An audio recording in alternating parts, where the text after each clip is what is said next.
Hello and welcome to session 16. We're going to be talking about sharing collaborative approaches and community insights on ETD management in Canada. Sharing this information with you is Julia Gilmore from the Scholars Portal. My name is John Hagen, and I'll be your moderator for the next 50 minutes. We will reserve 5 to 10 minutes at the end of the session for a discussion. And a quick reminder before we begin, please mute your audio and feel free to use the Zoom chat tab to ask questions, which will be addressed during the discussion segment. Thank you all for joining us, and I'll turn it over to Julia.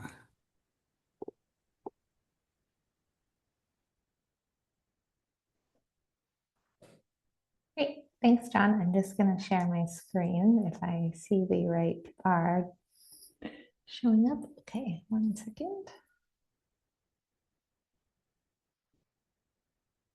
Okay, so hopefully that looks all right. Perfect. I see a thumbs up from John. Thanks. Okay, well, thank you so much for sticking around. It's the evening here. I'm joining from Toronto in Canada. So thanks for joining one of the last sessions of the symposium. It's been a really wonderful time over the last 2 days. I'm grateful to get to join you today and to tell you a little bit about a new shared repository service in Canada that we're developing called Scholaris, and also sharing some reflections on developing the community building blocks for the service. So my name is Julia Gilmore, as John introduced me. I'm the Digital Projects Librarian at Scholars Portal, which is a department at the University of Toronto Libraries, and also the technical service provider for the Ontario University Library Consortia, which is called OCL. Perhaps more pertinent to tonight's presentation, I am the librarian service lead for the Scholaris service, which I'm really thrilled to get to tell you a little bit more about tonight. Okay, so I'll start with a brief overview of Scholaris. It is a new national opt-in shared repository service that aims to support open discovery, management, sharing, and preservation of Canadian scholarship. So the ground was planted for Scholaris many years ago. There were some investigations happening both at the regional and national level in Canada, exploring the feasibility of shared institutional repository infrastructure with members of the repository community.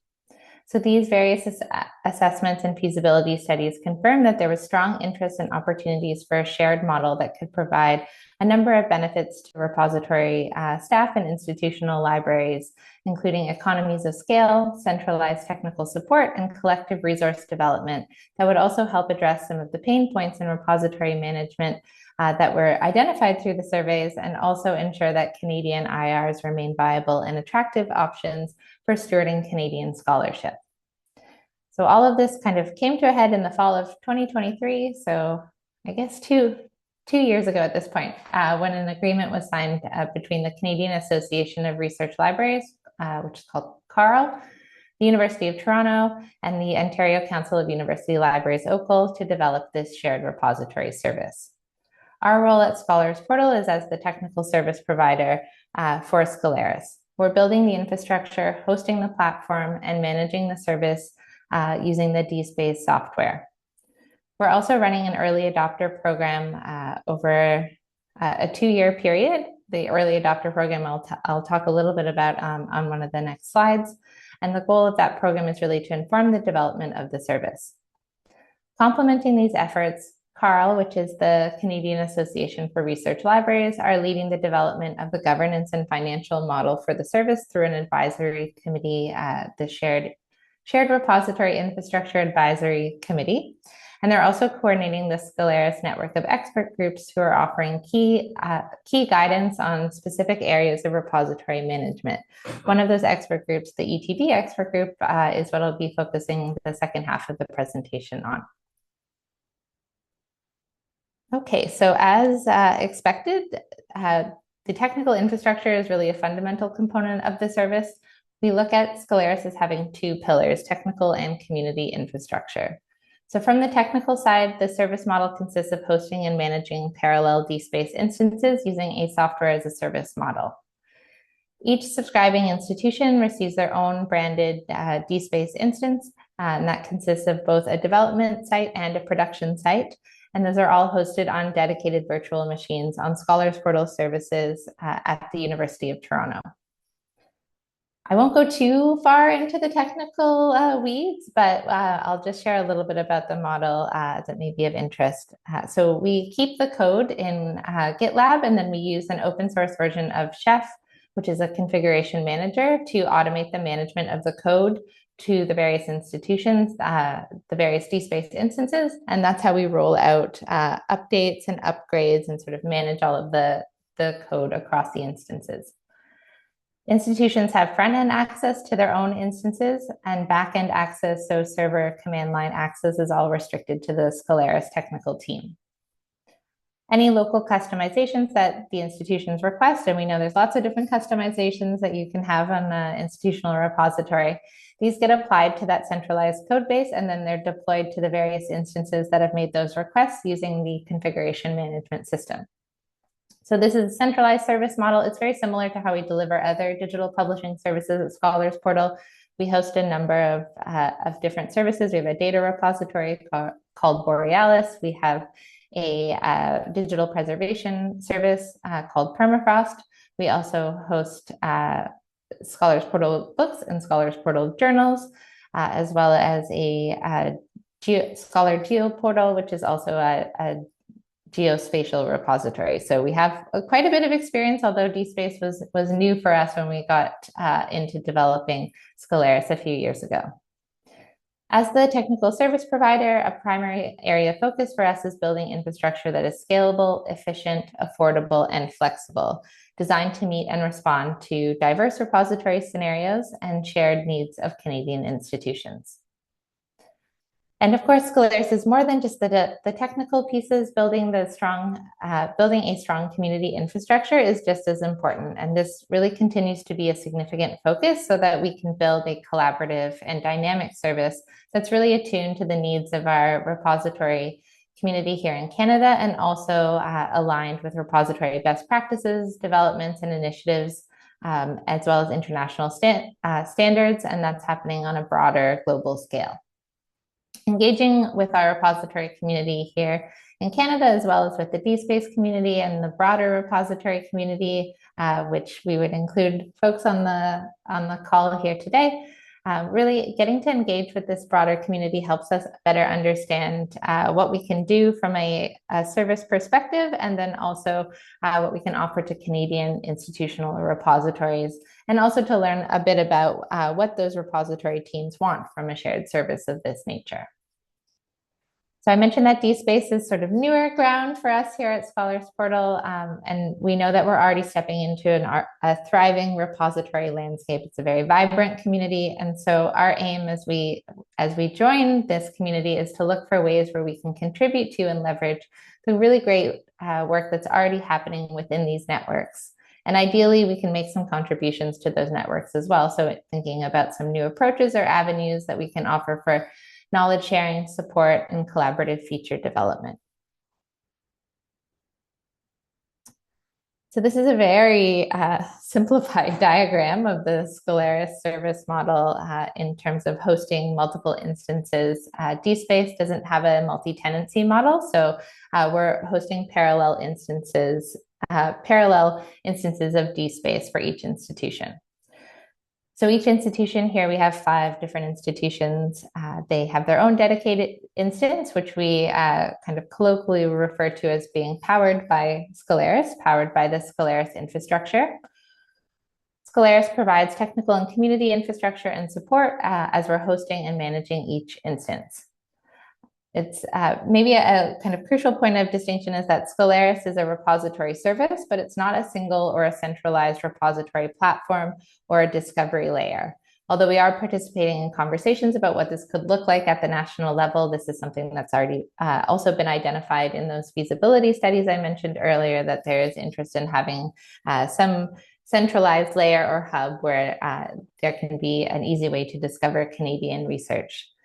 So while we're not that discovery layer, we're participating in conversations about what that could look like, and also looking at ways that we could leverage existing catalogs or discovery services.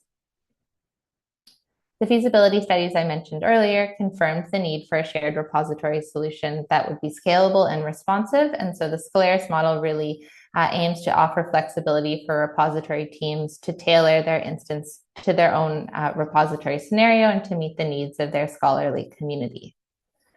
While we host and manage these parallel instances, local repository teams still maintain a great deal of autonomy and control over their particular instance. So we support many of the customizations and integrations that DSpace provides, and we work with institutions to add the various ones that they want. Often that's things like including institutional branding, configuring DOI registration using the DataSite API, adding external authentication methods for login, and making various customizations to submission forms depending on the request from the institution. We don't make core code changes in the service model, but we document those requests and then we bring them to the broader DSpace community. Sometimes we'll make a ticket for it on GitHub, or we'll participate in DSpace conversations that are happening, whether that's the DSpace community advisory team or the monthly developer meetings. As we see more common needs emerge, and I'll talk about an ETD needs assessment survey that we completed with the ETD expert group a little bit later, because that definitely identified a number of common needs and sort of pain points that we can look at.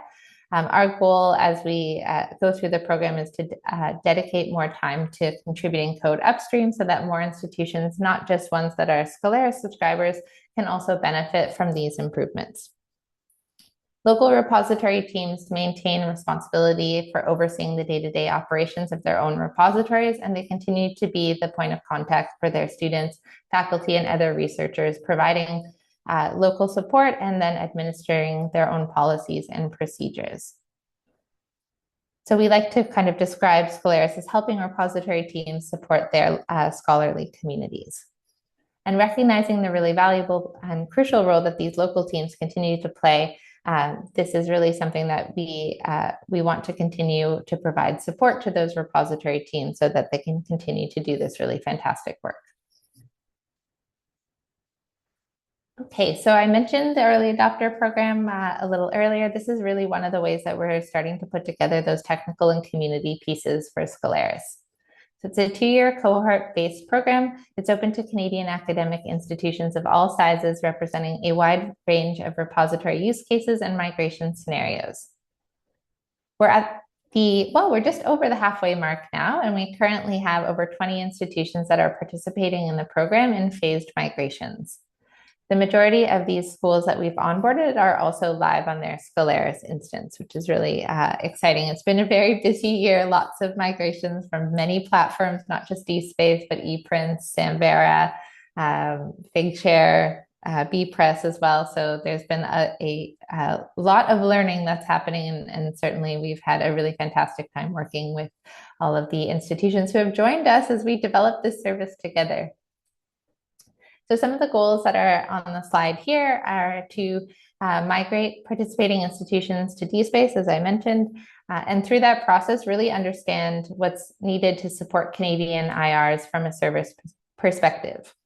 Some of the expected outputs of the program are to establish efficient workflows for migration and ongoing service delivery, clarifying what the Scholaris offering includes, so sort of what's the out-of-box Scholaris offering versus what are available customizations or optional support, identifying the required resources and responsibilities for not just migration tasks, but also ongoing service, and then determining the pricing structure needed to operate this service on a cost recovery basis.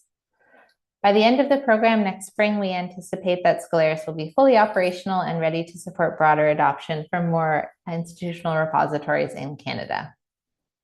And there are a number of ways that we engage with the community through this program. We host monthly community calls for early adopters. We have working hours and special interest sessions, and all of these are designed as places for dialogue between schools and our Scholaris service team, as well as functioning as an avenue for schools to talk to each other, to share feedback and help not just shape the development of the service, but to also support each other and share best practices, workflows, and resources. And we're really thrilled that on these calls and in these discussion channels, participants frequently share practical insights and local resources for managing their own repositories. This generosity and support that's extended to fellow early adopters is really a shining example of the opportunities that exist for sharing resources and knowledge within a collaborative, community-driven service model that we're hoping to build with Scholaris. We've also set up a number of communication channels to continue these conversations, provide service updates, and then also offer support as well. In addition to the early adopter program, the Canadian Association of Research Libraries, there's the acronym, CARL, has convened 3 expert groups to provide recommendations and guidance on key areas of repository management. So these are the expert groups that I hinted at in a little earlier on in the presentation. These groups are vital in identifying common use cases, developing practical strategies, prioritizing requirements for the service development, and a whole lot more. They are very active. We are so impressed with their outputs. The opportunity for the Scholaris team to collaborate with the expert groups has really brought critical perspective and expertise to our initiative, strengthening its direction and impact. These groups are coordinated by a visiting program officer for CARL, the visiting program officer at CARL for Scholaris, and it's a wonderful woman named Gabriela Murcia from the University of Calgary. She's fantastic, so I wanted to give a little shout out to Gabriela. And the expert groups all also include representation from the Scholaris team, who serve as ex officio members on each of the groups. So on the side, we have a little bit of information about each of the groups, and then we'll talk more specifically about the ETD group and some of the work that they've done over the last year. So the first group is the Scholaris Metadata and Discovery Expert Group. This group is focused on developing metadata strategies and recommendations to enhance the discoverability of repository content. This includes guidance on minimum viable metadata, multilingual metadata, metadata cleaning activities, pre and post migration, some information on persistent identifiers, as well as taking a look at configurable entities, which is a new feature introduced into the general DSpace in version 7. They've been very busy. They have made a number of recommendations and published those. You can find links to all of the outputs that have been published from the expert groups, and maybe we can put a link in the chat again I can probably drop it in here. If you wanted to see a little bit more about some of the recommendations that I've mentioned from the metadata group and then also from the ETD group. So that is the second group. The ETD group, or SETD, works on the migration and integration of electronic theses and dissertations into the shared infrastructure, as well as providing guidance, recommendations, and advice on requirements and considerations related to ETDs. The last group is the Scholaris Digital Preservation Expert Group, or SDPEG.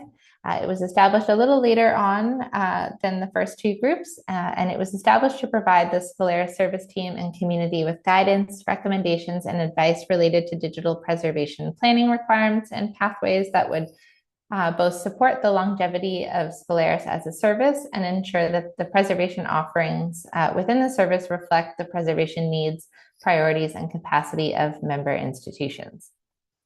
So the first 2 groups began in March of last year, and the digital preservation group started last August. Each group consists of about 8 to 10 members from the Canadian repository community who have generously contributed their time, expertise, and insights to the development of the service.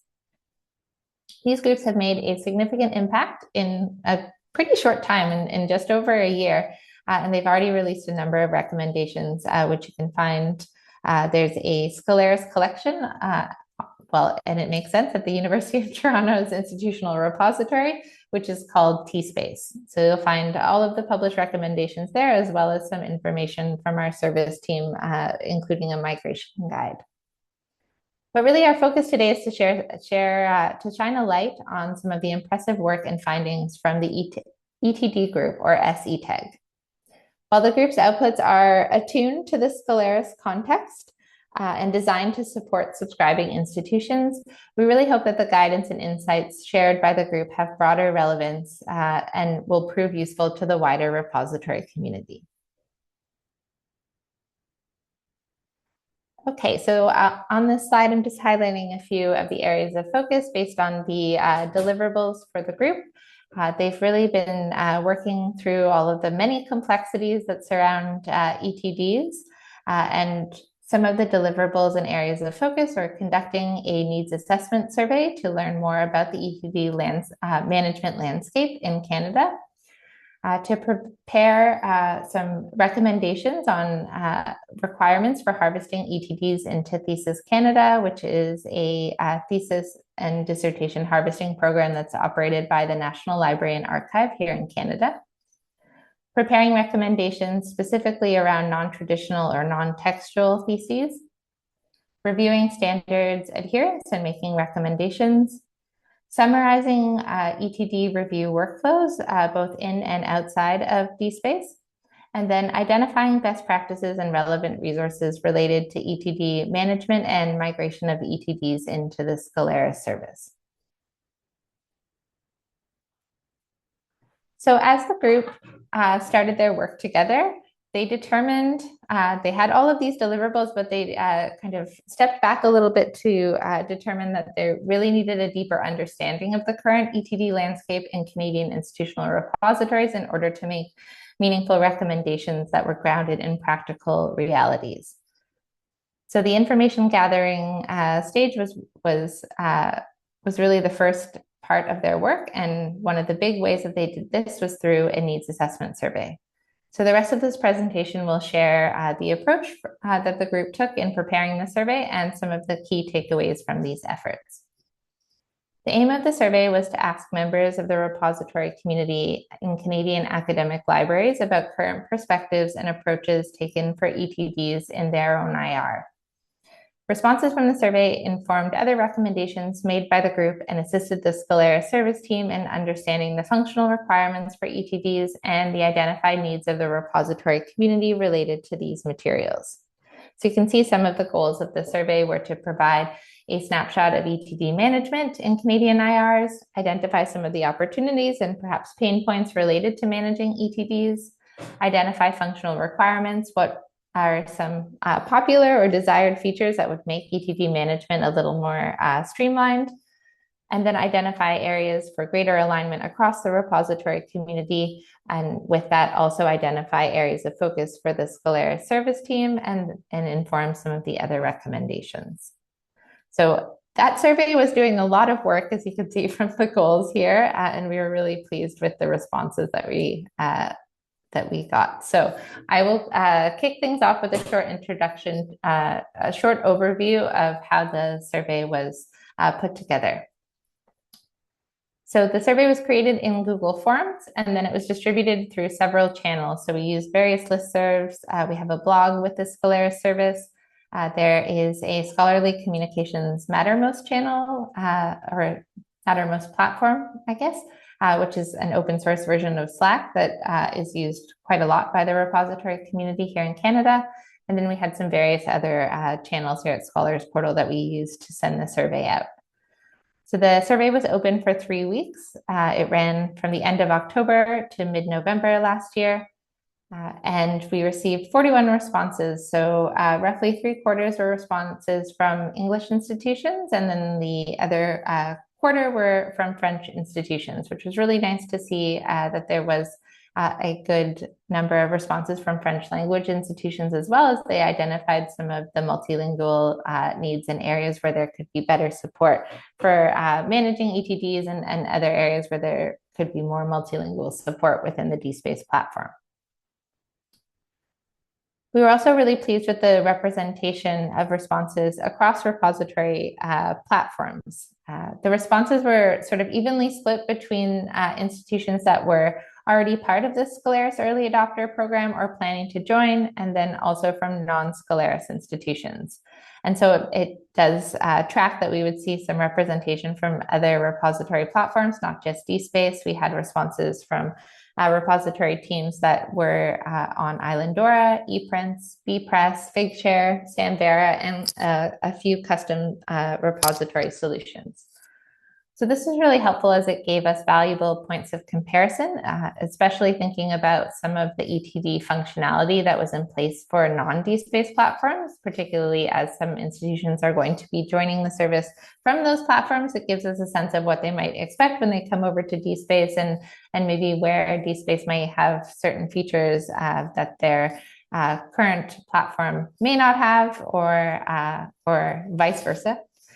So really, this also helped us identify and highlight what institutions like or don't like about their current systems and how DSpace compares to those platforms. I also have a small graph here showing that the responses were spread across CRKN bands. So the Canadian Research Knowledge Network has a banding system that's used here in Canada to group member institutions for comparison and vendor pricing, and it's based on three different parameters. So looking at sponsored research, student enrollment or FTEs, and then full-time faculty.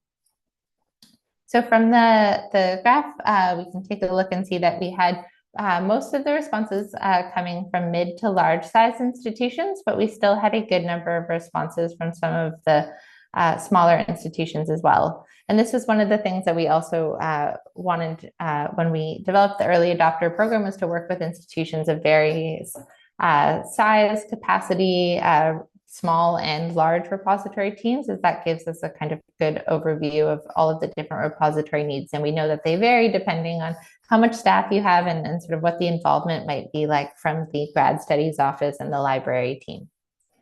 So we're really grateful to all of the members of the Canadian repository who provided really thoughtful and detailed answers. There were about 20 questions to go through, and there was an amazing amount of feedback that we received with the survey.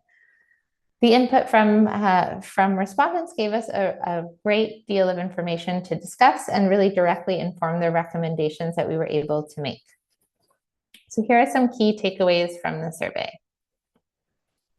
Something that really came across was that there is just so much variety in how institutions are managing ETDs, particularly managing embargoes. This came up quite a bit, and we asked a number of questions particularly aimed at learning more about embargo management for ETDs. There isn't really a one-size-fits-all approach for how ETDs are managed in institutional repositories. And for folks that are joining the session, that may not be a surprise to you. It wasn't necessarily a surprise to us, but it was really helpful to see that laid out and sort of borne out from all of the different responses. The survey also revealed that repository teams are using lots of different tools and processes to manage their ETDs, and that this management is not just happening within the repository platform.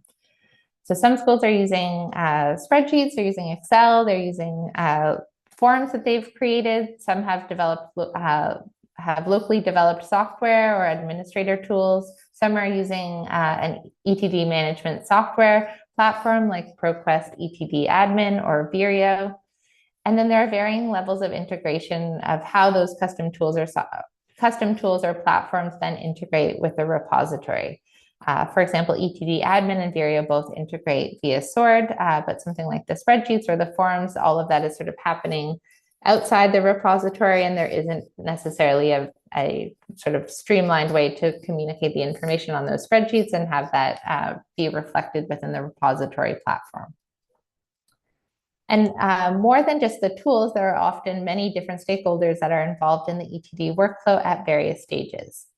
Some work happens within the graduate studies offices, some within the library, and in some cases, central IT is also involved. So there are a lot of actors involved in ETD management, maybe a lot of cooks in the ETD kitchen, and the role that each group plays tended to vary across respondents to the survey. So for example, some repository teams are doing significant metadata curation or remediation for ETDs, while at other institutions, most of this activity is happening in the graduate studies office, and the ETDs are then coming to the library staff and the repository team in batches that are then just ingested into the IR. We also saw that there was great variety in levels of complexity regarding embargoes and how they are applied and where they are applied. Sometimes this was happening outside of the repository, So in some cases, ETDs are just kept, ETDs that have an embargo applied to them are kept elsewhere. They're not even put into the repository until the lift date passes, and then they go through the process to be deposited. Whereas other respondents indicated that they are using the embargo functionality of their respective repository software. The level at which embargoes are applied also varied. Some repository teams apply embargoes just to the files themselves, while others prefer to restrict the entire item. With that level of complexity and granularity, it makes sense that there was a strong desire for better embargo functionality within repository software. This came through a number of times in the survey, and that included requests to make it easier to manage different types of embargo requests. In DSpace, you have to do that with resource policies instead of adding embargo in the metadata. You can add embargo information in the metadata, but it won't convert into a resource policy unless you've explicitly assigned a policy. And speaking on behalf of the Scholaris service team and managing a number of migrations from non-DSpace platforms, that sort of separation between embargo information in metadata and embargo information in something called resource policies in DSpace terminology can take a little bit of time to kind of wrap your head around. It's not always easy to know how to apply a resource policy. There are a lot of different files that might be attached to a single item. And so it's also can be sort of challenging to understand how DSpace manages embargoes and how to also then show others on the library team how to do that management. Some of the other requests were to make it easier to identify which items have embargoes and when those embargoes are going to lift, making that information available not just to repository staff, but making it visible in the interface as well for end users. And then finding ways as well to automate embargo processes and tracking. So respondents also asked for custom date ranges, for example, automatically lifting embargoes after a set period, say after 1 year or after 2 years instead of a specific date. Many of these feature requests were coming from institutions that either were migrating to DSpace or were already on DSpace, and we know that there are some pain points around embargo management with that platform. We also know there's some improvements coming in future releases, like adding the embargo date on the simple item page. So this feedback was really helpful to get a sense of what to prioritize in terms of upgrades, and also what we could present to the DSpace community in terms of more improvements that would be beneficial to a greater number of institutions. Lastly, another key takeaway here on the slide was the sort of balance or tension between making recommendations or requirements around format restrictions. About half of the schools require certain formats for ETDs or restrict what types of formats can be deposited, while the other half make recommendations or indicate preferences, but they do not limit with which formats are accepted. It can also be a challenge to be that restrictive around file formats when the platform itself does not impose those restrictions. So we heard from some respondents that their software allowed them to restrict what types of formats could be deposited, but in DSpace, you really can deposit any file format, even if it's known by the system or not. The only limitation is often through the interface, the file size. Some respondents spoke to this in their survey responses, saying that even with their best efforts, some unknown or inaccessible files will sneak through and get deposited. So it requires a little bit more content curation on the repository team when you can't make a restriction around requiring just PDF or PDFA, for example. So I talked about some of the information we learned about embargoes. This is a very cursory chart here to show what kind of emerged from the survey.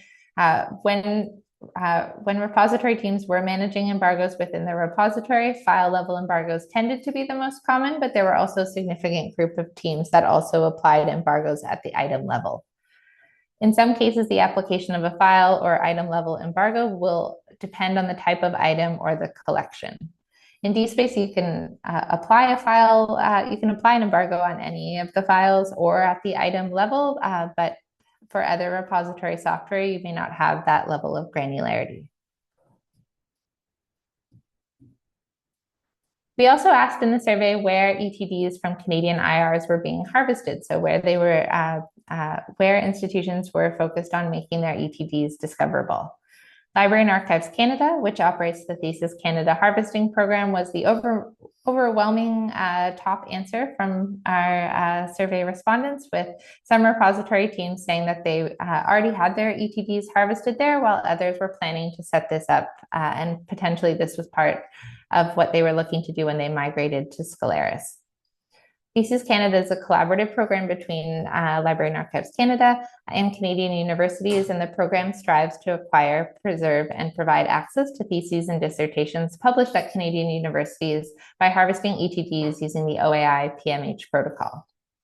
After LAC harvesting, ProQuest, OpenAir, and a various number of library catalogs were also mentioned by respondents, and most of those, again, are using the OAI PMH protocol. We also asked what are some of the biggest challenges related to ETDs in IRs, and there are a number of them on the slide here. Some folks mentioned challenges with balancing rights around copyright, CC licenses, with institutional policies that require open access to ETDs. We heard some of the challenges with managing and providing guidance on various formats, as well as not just file format recommendations, but also looking at providing access to formats that were suitable for preservation, as well as how to approach non-textual ETDs and perhaps their supplementary files as well, and to think about how you would enter a non-textual ETD and all of these other elements that how to structure an item for a non-textual ETD. We heard a little bit about some of the challenges with managing restrictions and permissions, some challenges with discovery, so how to surface relationships between various files. This was something that came up with the non-textual ETDs in particular, also supporting discovery for those types of materials, looking at some challenges related to accessibility or non-compliance with accessibility standards, managing disparate requirements for metadata that may be coming from grad studies or the library cataloging team, issues with managing multiple authorship, establishing and maintaining stable links to supplemental data that might be stored externally, say a data set in a data repository, as well as managing persistent identifiers. Respondents also indicated that staffing capacity to provide mediated deposit or support for self-deposits was often a challenge. Even ensuring that all of the ETDs were deposited into the repository meant that there was some considerable work in terms of management from the grad studies office as well as the library team. There were also some challenges related to the lack of standardized or best practices for metadata, and then also keeping up to date with various open access trends and IR best practices and managing interdepartmental workflows when there are these various stakeholders involved in management of ETDs. There are some desired features that came out of the survey as well. So being able to set up review workflows for content. DSpace already has this functionality, as well as batch editing and uploading options, which are really popular and have helped quite a bit with ETD management, particularly during busy convocation periods. The ability to automatically register DOIs, which DSpace has via the use of the DataCite API, was also a popular feature. And we started working with a number of schools who are starting to assign DOIs for their ETDs, which is an added benefit for students and also makes a good deal of sense because this type of content is often unique to the institutional repository. And so that articles or thesis is unlikely to receive a DOI elsewhere, say from a publisher. We also heard some opportunities for ETDs and sort of more broadly within the community that there were some really exciting opportunities, particularly around developing a shared service to collaborate more on sharing best practices and have conversations about how we could collectively improve discovery of ETDs, adopt metadata standards, look at standardized submission forms for ETDs across repositories, again, supporting interoperability and discovery of those ETDs downstream. And then looking at some best practices for deposit workflows and standard methods of depositing ETDs into the repository. There's a clear need from respondents that there was interest in seeing what other institutions are doing and what's working best for them. So the ETD group really found a lot of value from the survey responses, and that really helped inform a number of the deliverables that I mentioned earlier. So recommendations, metadata recommendations for compliance with ETDs being harvested in the Thesis Canada program, recommendations specifically looking at non-traditional or non-textual ETDs. That includes describing some of the challenges that came through in the survey, flagging some limitations related to non-traditional theses, and then outlining some preservation considerations and special requirements. And this subgroup is also making recommendations to the broader repository community as well as the Scholaris service team. So those recommendations are about to go out to the community for feedback, and I think they will be very, very much appreciated based on what we heard from the survey.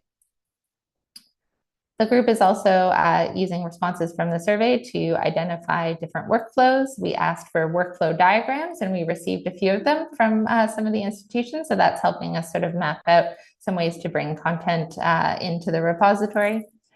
And then building off of the success of the ETD survey and the high response rate, the Digital Preservation Group also undertook their own survey that went out earlier this spring, which built off of some of the responses from the needs assessment survey that the ETD group did, but dug into some of the questions in more detail.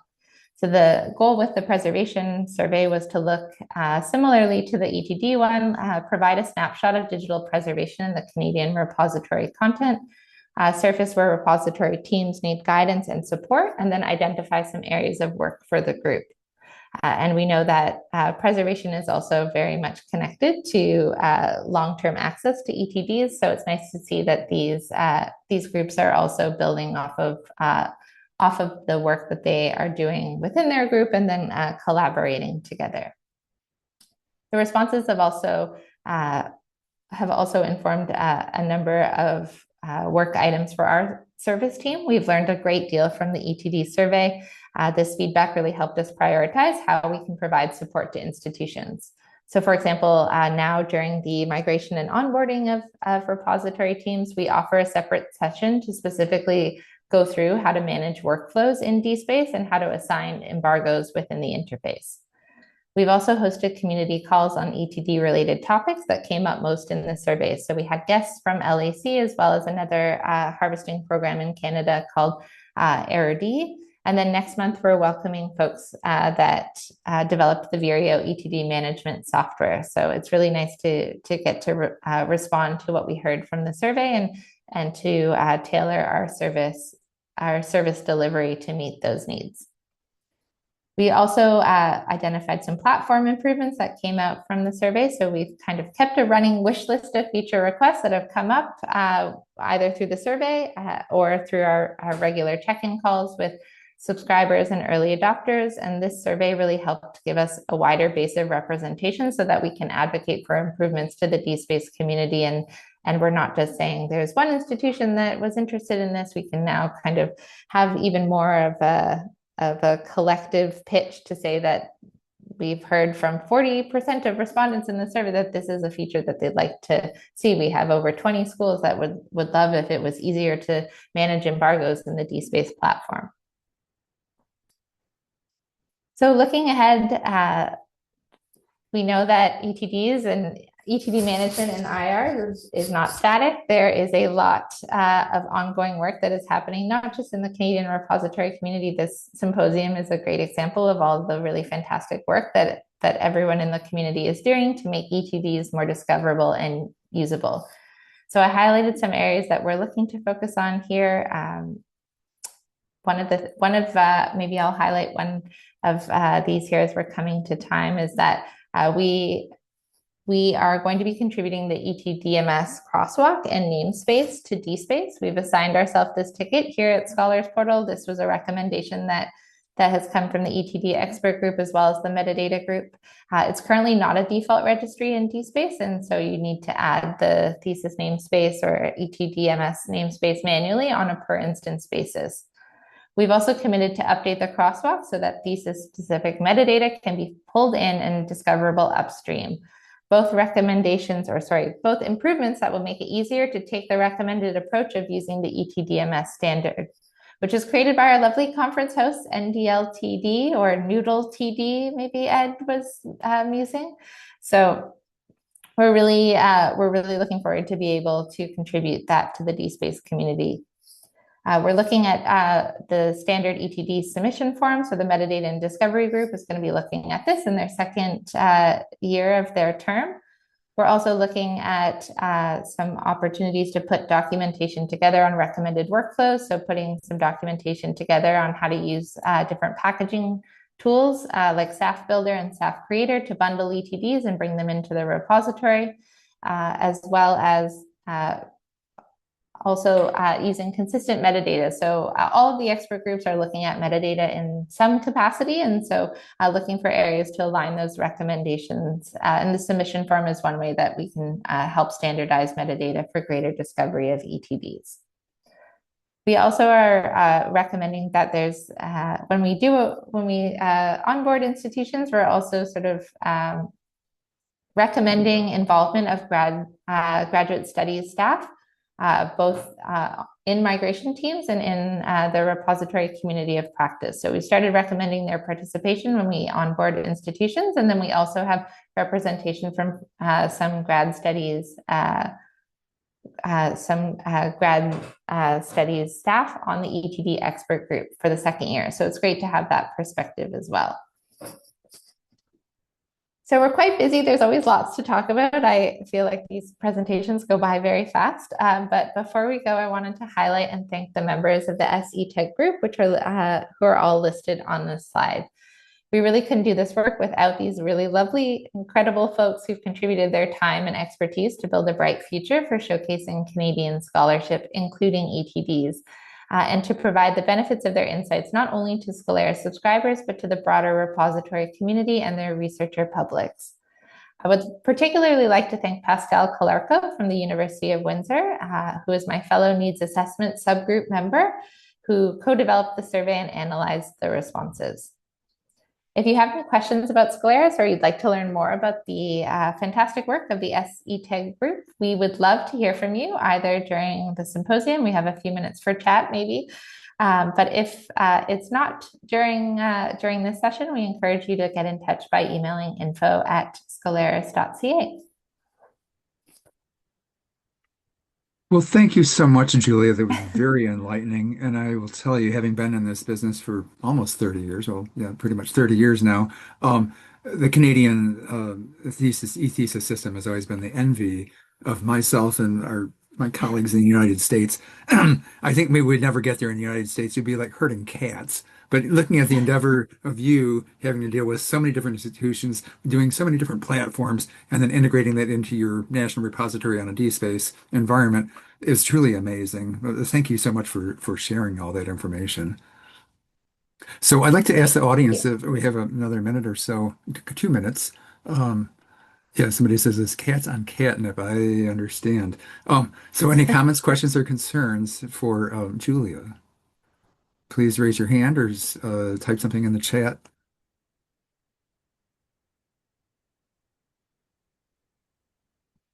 We'll give folks a moment here to gather their thoughts.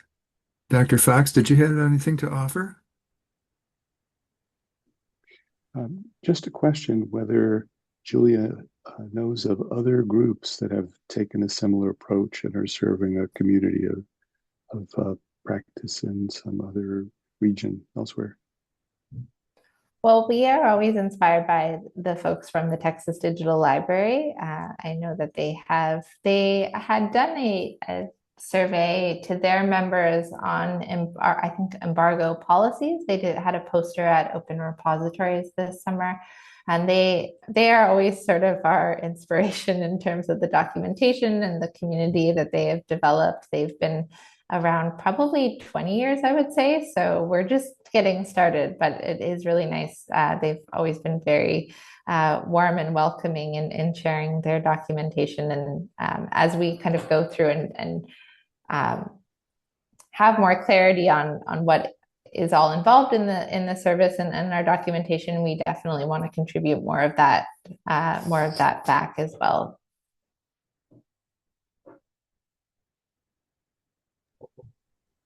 Great, thank you, Julia. Anyone else for the good of the order? We are at the witching hour here. So I would encourage you to stay in touch with Julia. Julia, stay in touch with us. Is a wonderful, enlightening presentation.